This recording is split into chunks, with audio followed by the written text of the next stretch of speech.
Hi everyone. I hope everyone's doing well. And I came across some information. Actually, a friend sent it to me about this clock that they're making that Jeff Bezos has invested a lot of money in. And this clock is called the Long Now. And they're making this clock to last thousands and thousands of years. And I wanted to go over that because I had recently decided to go and look into the exact cycle of the Saturn Jupiter conjunctions and when was the last time we had Uranus close to the Pleiades and Saturn and Jupiter being in one of their constellations, either Aquarius or Capricorn. Like right now, they're in Capricorn. Tropical would say no, that they're not in Capricorn, but that's where they are. And if you go look at the sky, and I totally believe that when Uranus, which is the heaven planet, is close to the Pleiades, either in Taurus or right in Aries, and when Saturn and Jupiter are in a Saturn house constellation in conjunction, that brings in the golden age because Saturn is the god of the golden age. It's Cronus. So I wanted to go back in time and I went on a stellarium to find out when the last time was. And I wanted to share it with you. And also I went up into the future when the next time this will happen. And it is all correlating with the great year. I went through every single cycle. I figured out the math. You can go back to my old videos. I did this on the Kepler trigens and I had done all the math, but I had never gone back to look. So I was so blown away by the fact that it only happens once on an average of 25,000 years. And now I've come across that they're making this clock that actually is going on a rotation on one cycle of 25,000 years as well. So it's all very interesting that this is all correlating. And I do believe we're at the end of the great year and it's starting to look more obvious that we really are. So they're calling it the 10,000 year clock, but they want it to last more than that. And when I went and did the research, it is lasting a lot longer, and one of the rotations is 25,000 years. Danny Hills came up with this idea. I want to build a clock that ticks once a year. The century hand advances once every 100 years, and the cuckoo comes out on the millennium.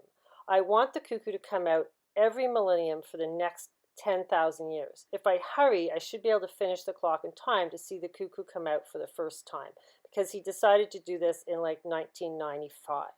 So I believe they did hear the cuckoo on the year 2000. So Brian Eno, a musician, decided to name the foundation the Long Now Foundation because his philosophy is if civilizations thought in long term, that we would live differently rather than kind of the disposable society that we're living in our concepts. So they're trying to get people to think about the future. And I think it's like they're trying to make you aware that, you know, there's a great year, but they can't really come out and tell you, but they're kind of hinting at it. So they're using the X as the symbol, and we all know that the X is the alchemy symbol for Venus, and it also is the two X's that go across the United States, and they happen to cross at the silver archway, which is the silver gate, which again is Taurus, that the Pleiades is in, which is really your third eye. Okay, so that's what the silver gate of Taurus is. It represents your third eye when you run the constellations for the cardinal cross, Pisces at the feet, Aries at your head. I'll drop some of the links of them talking about it in interviews and about the concept of the clock in the description box. They're also collecting books so that the books are saved, because they're explaining that because everything's on digital now, that gets wiped out. And this is a storefront in San Francisco that they're using to do their meetings in. But eventually the books will go with the clock. To reach the clock, engineers and visitors must take a grueling pilgrimage through the desert to a remote limestone mountain near Van Horn, Texas. In fact, details of the journey to the 10,000-year clock sounds more like a journey to the center of the earth. And once you arrive at the hidden entrance in an opening of the rock face, you find a stainless steel door and then a second door behind that. And this acts like a crude airlock, keeping out dust and wild animals. You rotate it around its round handles to let yourself in, and then seal the doors behind you. It is totally black. You head into the darkness of the tunnel a few 100 feet along. At the end, there's a mildest hint of light on the floor. You look up, and there's this teeny dot of light far away. And at the top of the 500-foot long vertical tunnel, about 12 feet in diameter, the dot of light beckons you. You begin to ascend. So they're seeing it like the Dead Sea Scrolls or the Rosetta Stone or the Antikythera device. And here's like a small version of it. It's interesting. It reminds me of like the two pillars, the sun and moon pillars. And then the symbol on the black stone, this goes back to Islam and the black stone. It relates to the canopus stone, the black stone, but it's the exact same Vesica Pisces symbol that's on the Sikh Scepter Tyrannus coin, which is like the Vesica Pisces, which is always going back to like the womb of the woman, or the Mother Earth womb. The Sikh Scepter Tyrannus, that the video I did about Lincoln and Julius Caesar and Trump and Get Off My Neck, George Floyd, it still keeps coming into reality, this saying. And I also went and checked it out for the gematria, and it's 83, which comes to 11, which would be the two pillars again. The winter solstice also comes out to 83, and the 88 with Mercury, and we get the number 24, which is Christmas Eve.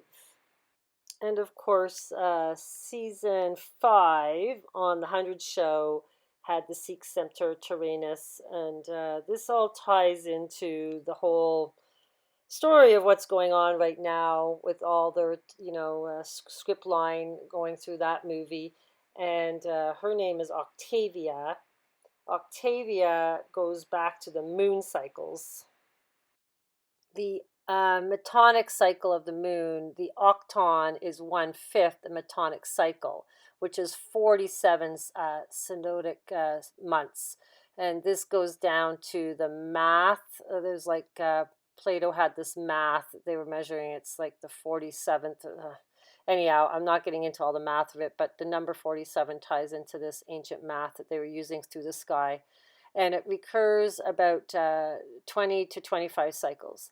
The cycle seems to be a coincidence. The periods of the moon orbits around the Earth and the Earth's orbits around the sun are believed to be independent and not have any known physical resonance.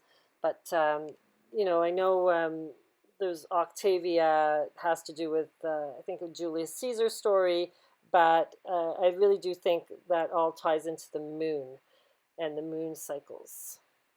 1/5. Interesting with the pentagram with Venus as well. So they're indicating both the sidereal day and the precession of the zodiac. So they're taking the real sky, using the precession, which actually loses time in the sky. Every 72 years, we lose a degree. Around this will be a display showing the position of the sun and the moon in the sky, as well as the phase and angle of the moon. Outside this will be the ephemeral dial, showing the year according to the current Gregorian calendar system. This will be a 5-digit display, indicating the current year in the format of 2000 instead of the more usual 2000. So they're just explaining how they're just going to be tracking it all. So here they're explaining that even though it's a 10,000-year clock, the natural cycles of the precession of the Earth's axis is 25,765 years. And this whole great year thing doesn't stay at a fixed time. Okay, that's what I want, why I wanted to go back and look into the time. every great year is a different number, okay? Because the math of the sky, because we're losing time with the sun precession of the zodiac, and the sun doesn't get back to where it originally was every 72 years. The sky kind of compresses, like the constellations kind of compress.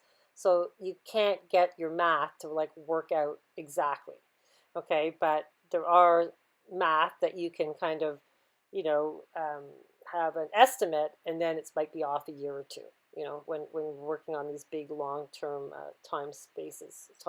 So yeah, so anyhow, they're mentioning that they want to do it more the natural cycle, and they're bringing up the great year.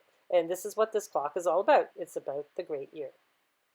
They're also going to be using different power systems, but they can, if the power goes out, or if there's no power in the long term, that they're going to be using the temperature from inside this mountain.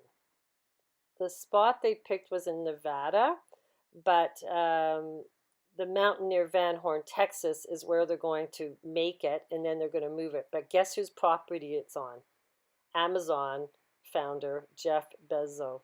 So there we go. It's at his place, and then they're going to eventually build it there in a mountain, and then they're going to move it to Nevada. So the Long Now Foundation has purchased the top of Mount Washington near Ely, Nevada, which is funny that it's the EL, like the L, Elohim. Also the elementals, the Elvins, which is surrounded by the Great Basin National Park, from the permanent storage of the full-size clock once it's constructed. It will be housed in a series of rooms, the slowest mechanicalism visible first, in the white limestone cliffs, approximately 10,000 feet up the Snake Range. So it's in the Snake Mountains, no coincidence. And the site's dryness, remoteness, and lack of economic value should protect the clock from corrosion, vandalism, and development. Hills, is it Hills? I can't see how, sorry. Hillis, is it Hillis? Hillis chose this area of Nevada in part because of the home to the number of the dwarf bristlecone pines, which the foundation notes are the nearly 5,000-year-old trees.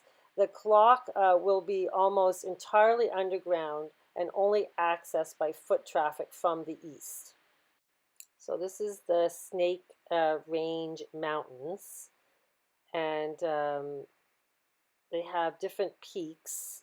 The Snake Range includes two groups of peaks. The southern section rises quickly from the point near the border with Lincoln County. Of course it's Lincoln. Why wouldn't it be Lincoln? Reaching the summit of Granite Peak. There's also Mount Washington, the Pyramid Peak, of course the pyramid because it's the alchemic symbol for fire, and Baker Peak, which is the bakers that make the manna bread. Oh, all the mountains are named exactly for the story line. That's crazy. So it keeps going back to Lincoln, right? So there's a county town in Lincolnshire, and it was Old English called Lynn-Salin. This word Salin, I'm going to refer to it later with something else to tie in with the Druids. From the Latin Lindum Colonia, from the Latinized from a former British Lindo, which is pool or lake, and in Welsh it's also a lake. Okay, so this all ties into the nectar of the gods. Lincoln ties to the nectar of the gods with this pool, lake. I have other information on it. I'll do another video on that and go into that a little bit more. So also the mountain has a Mount Moria, which is the Moray, which is the three fates that decide, you know, do you ascend, do you die, or do you get reincarnated? They have the string and they measure it. I've done other videos on that, but it's the Moray. So yeah, it's deciding your fate at the end of the great year. So these trees that are the bristlecone pines are the oldest tree ever recorded. The tree is like called Methuselah, and they're these kind of old shrubby trees, but they found one in Eastern California. It's 4,852 years old tree. Like, I'm just kind of like, what? So the species located in the White Mountains of California were measured by Tom Harlan, a researcher from the Laboratory of Tree Ring Research, to be 5,062 years old as of 2010, so it's even older. This would make it the oldest known non-clonal tree in the world. The identity of the specimen was kept secret by Harlan. Harlan passed away in 2013, and neither the tree nor the core Harlan studied have been found, making the age of the existence of the tree unable to be confirmed. The confirmed oldest tree of this species is the Methuselah. It's also located in ancient bristlecone pine forest of the White Mountains. Methuselah is, oh, this is the other tree. So there's two of them, right? I'm understanding here. As measured on the annual ring count on a small core taken with the increment borer. Its exact location is kept secret. So there's this ancient old tree that's nobody knows where it is. So my big long video of Don't Be Alice, I did that whole thing with the MAGA mother and tying it all into Melania Trump. And I remember she went to this Snake River, which is in the same location as these Snake Range Mountains. And she went there a couple years ago. And of course, the symbolism, there's a gateway to get out of the great year. And it's a whole bunch of horns, which is really the horns in your head, the lateral ventricles, which is your third eye, which represents the silver gate, Taurus, the Pleiades. It's always about the Pleiades, the seven sisters, the seven hills on Capitol Hill of Rome, the seven hills in Washington, I was told by one of my subscribers. That Washington was originally named New Rome, and there was 7 hills. So it's always about the seven sisters and Taurus. Yeah, so the seven sisters were like carved in these ancient caves. And Robert Suffer did a video recently about this white bull and Europia being on its back, and he believes that Europia, which is what Europe is named after, is the Pleiades. And I really think like the white bull is really the silver bull. It's the silver gate. It's the gate of, well, it's Isis, right? It's her gate is the silver gate, which is where in St. Louis, the silver archway, like I said before. So it's like, yeah, it always ties into the Pleiades. Everything's about the Pleiades. So this is funny. It means to sail, the Pleiades.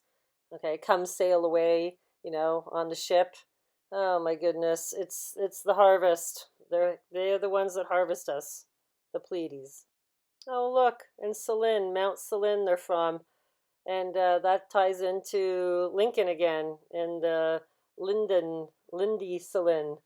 Yeah, you can't make this stuff up. All ties into the harvest. So the Vanity Fair article about Flotus visiting the Snake River, per com's staff, flotilla, they're using the word float, passed by a bald eagle roosting in a tree alongside the riverbank. The Pool report reads, that seems rather likely. One can almost picture it, out there in Wyoming, rolling down the river with a handful of 4th graders and a man talking about antelopes and moose. A woman catches out the corner of her eye a majestic bird, its wings tucked away from now with nothing to prove. For a moment, maybe, all this seemed worth it.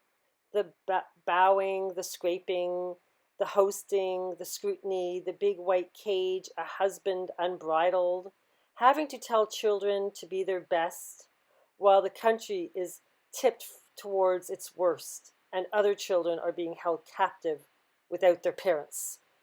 What kind of article is this? It's like, oh my God, I feel like we're really living in Alice in Wonderland. So Lincoln ties into a North American passerine bird called the bob Lincoln or bobolink. Can't make it up.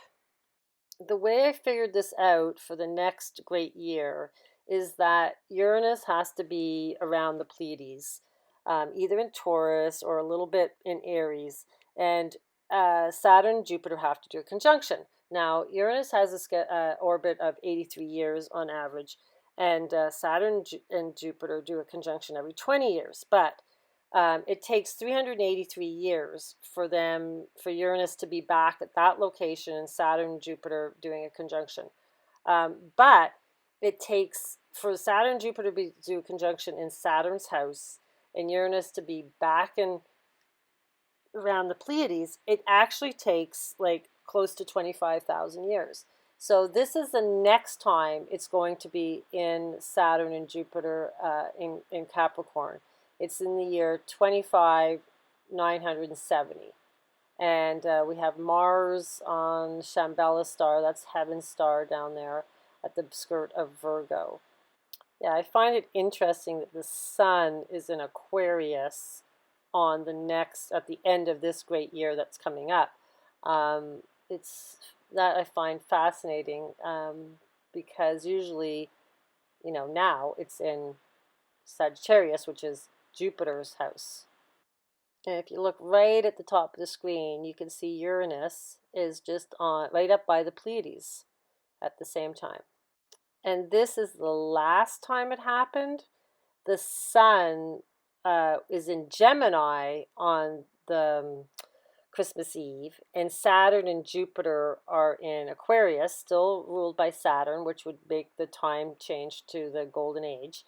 And you can see Uranus is again right by the Pleiades on the shoulder of Taurus, which is almost into Aries, the I am. And this was in 22,427 BC on Christmas Eve. This was the last time it happened. That's a long time ago. And here's an up close, and I wanted to see where Enki was. And of course, Enki's like right there. And Circe, she's the harvest goddess, and she's there too. And this is supposed to be, Enki is really Jesus. And this is just explaining that the great man-fish in Sumerian was Enki, and it's also relating to Aquarius and Capricorn. What I didn't know, that there's an Enki division that is a faint line that splits the outer rings of Saturn into two. Okay, so although the embedded moon Pan, so we got the Pan moon, is nowhere to be seen, there is a bright clump-like feature visible here within the Enki division. See revealing Pan's influence for further information about Pan and the Enki gap and its ringlets. The view looks towards the sunlit side of the rings from about 17 degrees below the ring plane. So we got the number 17, which is Q. But anyhow, it's just interesting that the Pan god's in there as well. And I really do think the Pan god is really I am Aries because of the horns, the way that horns are shaped. Okay, so here's the visual of the Enki division. You can see it's on the outer ring here, and they've got the I guess the Pan moon in there as well. We didn't have the Prometheus. Prometheus is like, he gave the fire to the humans, like kind of almost like Lucifer, giving the light to the humans, and so he got in trouble for it. But yeah, it's all tied into Saturn. So I just started reading The Secret Teachings of All Ages by Manly P. Hall. There was a quote in here about Albert Pike saying that the lost word of Masonry is concealed in the name, the Druid god Hugh. The meager information extant concerning the secret initiations of the Druids indicates a decided similarity between their mystery school and the school of Greece and Egypt. Hugh, the sun god, was murdered, and after a number of strange ordeals, the mystical rituals were he was restored to life. So similar to Osiris. So the Hugh god in the Old Kingdom was associated with Sia. He was depicted with the retinue of Thoth, with whom he was occasionally identified. In the Middle Kingdom, all gods participated in the Hugh and Sia, and was associated with Ptah, who created the universe by uttering the word of creation. Hugh was depicted in human shape as a falcon or a man with a ram's head. Okay, so we're back to the ram, which is Aries, and this is Hugh that all the Druids worship. He is the god. He's the sun god. Okay, this is why on the cardinal cross, Aries represents the sun. Okay, so this is the high cross with the moon in its proper place, Cancer. No, the moon only rules one constellation, it's Cancer, and that's on the cardinal cross. So that is where ascended souls go to the cardinal cross, and it it just keeps confirming that this Aries is the high cross. Okay, so Hugh, there's a song that you can sing called the Hugh song, and there's lots of people that do it, and it's just basically, and when you do that frequency, your ears start to vibrate inside, and it's supposed to make you calm and blissful. And I'll post some links about it because there's lots of young people doing it, and I found a video of them doing it, so I'll post that in the description as well. So I was trying to find songs about the moon, and I came across this song called Freedom Fighters and the Merkaba. It's called the Moonlight Purpose. Sting has a whole bunch of songs about the moon as well. But anyhow, I'm going to drop this in the description box as well. But this is one of the screenshots I took of it's like a cartoon YouTube video that goes with the song, but of course it has everything about Aries in there, even the constellation, and he turns into a golden ram. Okay, so it's not a new idea. The 17th century Isidore commented on the likeliness of the uterus being equivalent to the ram's horns, okay, which is also, we've got these horns in our head, which is our third eye.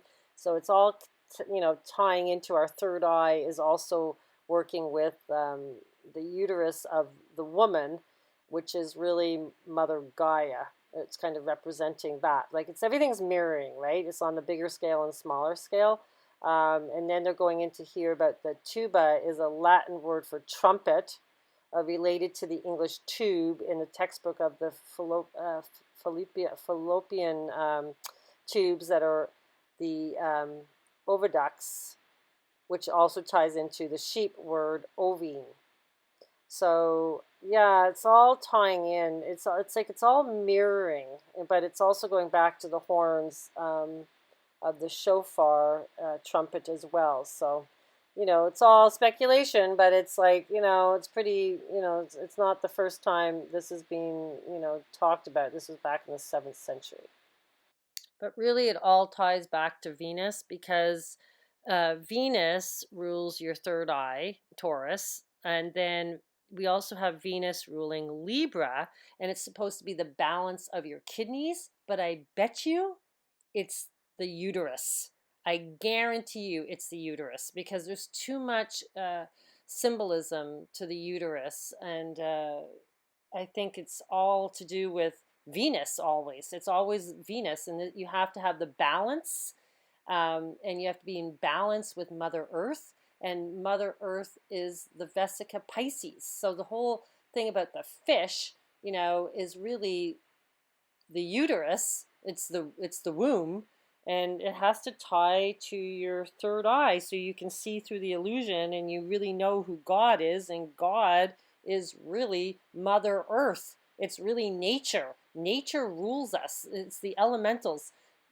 She's coming back to harvest the phosphorus. It's Earth. Earth isn't dying. She's coming back to get us so she can live, basically. That's what it is. And she'll let a few people come through and go to paradise because, you can get to inner Earth if you happen to transcend. They also found the golden ratio in the uterus. And if you watch some of my old videos, there's one of the uterus looks like it's around the Silver Gate, like the park around the Silver Gate from an aerial view looks like the uterus as well. Yeah, it was Bobby Simpson.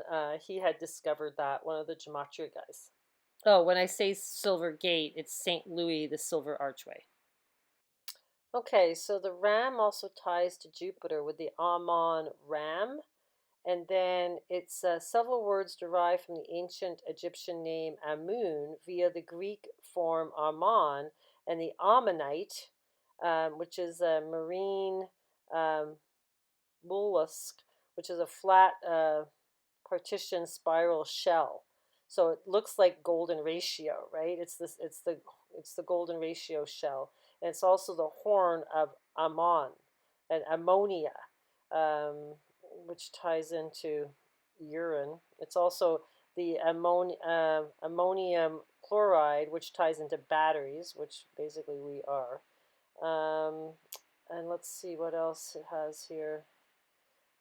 There is also a part of the brain called the horn of Ammon, a group of nerve cells within the hippocampus, which are clustered together in the shape of a horn and make the horn of Ammon. So it's not only the horns are the lateral ventricles, so we also have these horns in the hippocampus. So and then, it's all referring to memory. It's going back to the memory, which is all ties into the Nemosin River.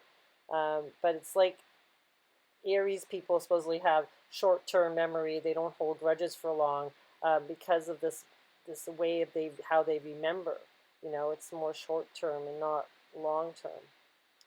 Um, and then it goes into the RAM, random access memory in your computer is called the RAM. It's interesting, how it all ties in. It's like how the sky is mirroring us, and then they're also naming computer parts after the same thing. So it's like, it's crazy. Yeah, so here's the ammonite shell. So this is really the Ram Aries. Golden ratio. So here it's explaining that Aries and Libra were the axis of the two equinox at one time, and the competition between Arachne and Pallas and Athena might be represented in these two equinoxes. Yeah, and Athena ends up being the winner, or the golden one. So here you can see back in the year 2363 BC, on the spring equinox, the sun is in Aries. And here's the infinity symbol of the sun, how it goes through the sky. And you can see the equinoxes there and the dates. But, obviously the constellations change over time. What they are now weren't what they were before, and they won't be in the future. So interesting in India, Ramrela is also tying into the Golden Age. So we have the word Ram again. And the Ides of March would be with Aries, and that's when they did the assassination of Julius Caesar and the fall of Rome, creating a 3.5 year civil war. So they say the age of Aquarius starts on the vernal equinox, spring equinox, when the sun is there on March 21st, like 20th, 21st. And so I went ahead, and you can see it in the year 2400. But I'm starting to think, like, is that just like the number 24 is like this year, not this year, but in 2024, when the second eclipse goes through, and they have the alchemic symbol for the 24 Olympics in Paris as the Jupiter alchemic symbol. So it's kind of like, are they just mirroring that number and then bringing it to now? Because like that's like everything that's going on in the world right now, I really do think this is the tribulation, and I just can't see it not being this, and then that it ends up happening like 400 years from now. It doesn't make sense to me. So we'll have to wait and see, but time will tell. But this is what I wanted to just check it out, and you can see the sun's just getting into Aquarius on that year. So the Sikh Semper Tyrannis historic usage was being used, around Kennedy's assassination, when, this was all going on in the United States, and I am a man, they're using the I am. Then we had the JFK Jr. film, I am JFK Jr. So they're using it in, it's kind of like mirroring always the same thing, because the I am is Aries, the ram. Okay, so the Druids had a great number of feast days. The new and full moon and the sixth day of the moon was sacred periods. It is believed that the initiation took place only on the two, um, hang on a sec, I think it says equinoxes. Yeah, sorry, it says solstices and the two equinoxes. At dawn on the 25th day of December, the birth of the sun god was celebrated. So we have, Christmas Eve, okay, which is all to do with the Druid celebrations. The secret teachings of the Druids are said by some to be the trincter of the Pythagorean philosophy. The Druids had a Madonna, or Virgin Mary, or Mother, with a child in her arms, and was sacred to the mysteries, and their sun god was resurrected at the time of year corresponding to which modern Christians celebrate Easter. Okay, so I think maybe he dies on the winter solstice but comes back to life on Easter. Both the cross and the serpent were sacred to the Druids, who made the former by cutting off the branches of an oak tree and fastening one of them to the main trunk in the form of the letter T. The oaken cross became symbolic for their superior deity. They also worshiped the sun, the moon, and the stars, and the moon received their special veneration. Caesar stated that Mercury was one of their chief deities of the Gauls, and the Druids are believed to have worshipped Mercury under the similitude of the stone cube. So we have the stone cube on these tracing boards. They also had great veneration for the nature spirits, the fairies, the gnomes, and the underlings, little creatures of the forest and rivers to whom many offerings were made. Describing the temples of the Druids, Charles Heckerthorne, in The Secret Society of All Ages and Countries, says the temples within the sacred fire were preserved, were generally situated on the eminences and in the dense groves of oak, and assumed various forms. Circular, because the circle was the emblem. So this is really cool because I created this circle, right? That's out in my woods that I showed you guys. And it says here, Geoffrey Higgins states that Hugh, the mighty, regarded as the first settler of Britain, came from a place which the Welsh triads call the Summer Country, the present site of Constantinople. And Albert Pike says the lost word of masonry is concealed within the Druid god Hugh. So really interesting. I had no idea about this Hugh god and the sound that people sing. It's called the God Song. Yeah, I wonder what the hue, like it's the 8th letter is H and the 21st letter is U. So, yeah, so it comes to 29. So it's like 9, 9 and the two ones again. So yeah, it always comes back to 11, right? So interesting. So I wonder if that's why he says the hue has the secret code in it. And here's the tracing board with the two cubes, that they're saying could be Mercury. And I know on the mutable cross we have Jupiter, Jupiter on the pillars, and Mercury, Mercury would be on the bottom, or you could say on the ladder, two Mercuries on the ladder, or maybe the two cubes are the Mercury, right? So that's for the mutable cross. So the Kepler trigons, come out to this Star of David. These are Saturn-Jupiter conjunctions, and you can see how they shift around the wheel. And it takes that many times before it gets back to the location, when then Uranus, gets back to Aries at the same time as one of their conjunctions. So it's all a big mathematical clock, and it's just fascinating that it takes that long to repeat the pattern, but it would make sense, because everything's just shifting and everybody's on a different orbit. It's really amazing that they could figure it out way back then without a computer. It just blows my mind. And there's the winged planet, one up above and then one below with the same Star of David in it, Saturn, Jupiter. This is Saturn, Jupiter is the Star of David, so this is the winged planet. Hard to find a picture of Saturn and Jupiter in conjunction. Like, you can't find it on the internet at all. And I think it would look like a winged planet because it's like if you know, Saturn's in front and has its rings, and then Jupiter's behind. It's almost like the red ball with its wings. But the best one I could find was this one, and you can kind of use your imagination and kind of get that visual just from this picture. So I found this old zodiac pictures, and they're showing like the sun, like how bright it is, but they also have the pictures. And the December picture is the bees and the honey pot. I was just like, ah, because it goes back to the you know, the Muscaria constellation with the ship for the bees, and then the honey pot above the ship. So yeah, and it's on the month of December. So this is all tying into the Druid celebration on the 24th, and you know, the Saturnalia festival.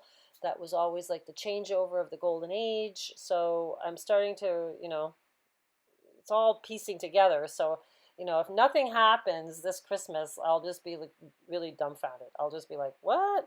And then I'll just go, okay, I don't know what's going on at all. So, but anyhow, it looks like all the ancient history is all pointing to the month of December. You know, we have Saturnalia and we have the Saturn Jupiter conjunction that's really rare when we have heaven, you know, close to the Pleiades. So, you know, everything seems to be in exact alignment, and it's just, you just got to sit back and just watch the show. It's the greatest show on earth, and the world is the stage, just like Shakespeare said.